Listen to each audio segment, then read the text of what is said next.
Follow us on foodmadeinitaly.eu.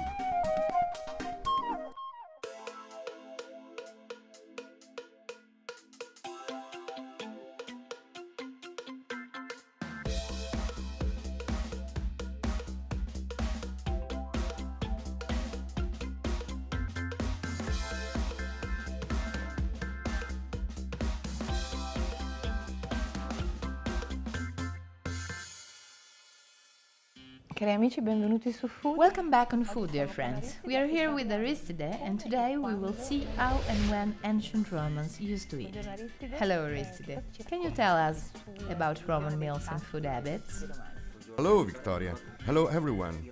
Ancient Romans used to run their businesses in some part of the day. Typically, the Romans ate 3 meals a day. They had breakfast, the so-called ientaculum, between 8 and 9 a.m. Yes, Breakfast wasn't as rich as the ones we have today. that's the first time we are disappointed by Romans not following their health-conscious regime. You may be surprised to know that Romans were not big eaters, after all. Only a very small number of people could afford banqueting. That's mainly for it was really expensive. Fasting was only for the elite. Economic reasons? Indeed, breakfast consisted of sweet food, especially for students, and that's curious, it also includes hard-boiled eggs and bread dipped in wine. That was tough to give energy to those who went to work or to school. In Roman time, school was very hard. Even today, kids in Umbria eat bread, wine and sugar. They must be rooted in the past culture, definitely. Romans didn't know sugar, they used honey tough. Everything was sweetened Sure. with honey. The second meal was called prandium, At what time was it? and it was like our lunch. Romans had lunch between 1 and 2 p.m. Like our food habits. Yes, Romans' food habits were very similar to modern Italian ones.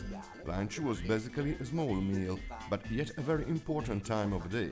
Usually it was a light meal, not to make people sleepy because they had to go back working. And for most of people, work was hard and difficult. Meals shouldn't make people sleepy. Yes, indeed, people couldn't spend time dozing off. No nap after lunch, I suppose. So they preferred light food, easy to digest. The very glorious moment of the day was dinner, or cena, as they called it. Now you will say, By the way, at what time that happened? there was no fixed dining times. But it depends very much on the classes people belonged to. Social classes? Yes, social classes. Only the elite could afford dining on several course meals. Most people, unfortunately, could only eat very simple and cheap food, and maybe once a year take part of public banquets. That's it. As always and since ever, we must discern between eating practices in the upper class. Talking of which, would you mind telling us how they ate? First of all, villas had a dining room where lavish banquets were held, or which we know from. We have a lot of sources, haven't we? Yes, many. One is particularly interesting for us, Petronius, who wrote the Cena Trimalchionis. With his satirical novel, we are provided with information about how the new rich class, the freedmen, used to dine during the reign of Nero. Nero even had a coinazio rotunda, that's like a revolving restaurant. Like in our sushi bar. More like the restaurant on the Eiffel Tower. That's right, revolving. And then Absolutely futuristic. they even had 7-course meals.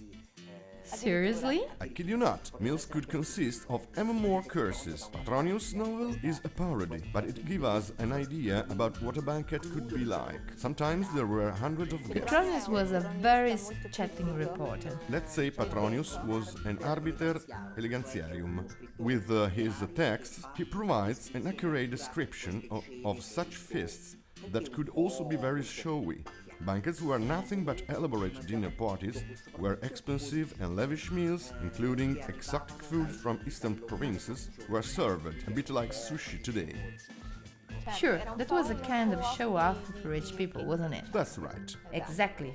Whereas ordinary people generally used to eat at a table. Most people usually ate in common rooms with the other residents, otherwise in very small private rooms. Altogether, that sounds very social to me. Yes, altogether, they could only eat a simple meal. So we may gather that, as a matter of fact, the noble class wasn't as healthy as the rest of the population. From a health point of view, for sure. Because what Romans ate wasn't that. That's our point of view. From our contemporary point of view. Thank you, Aristide. See you next time on Food. Thank you.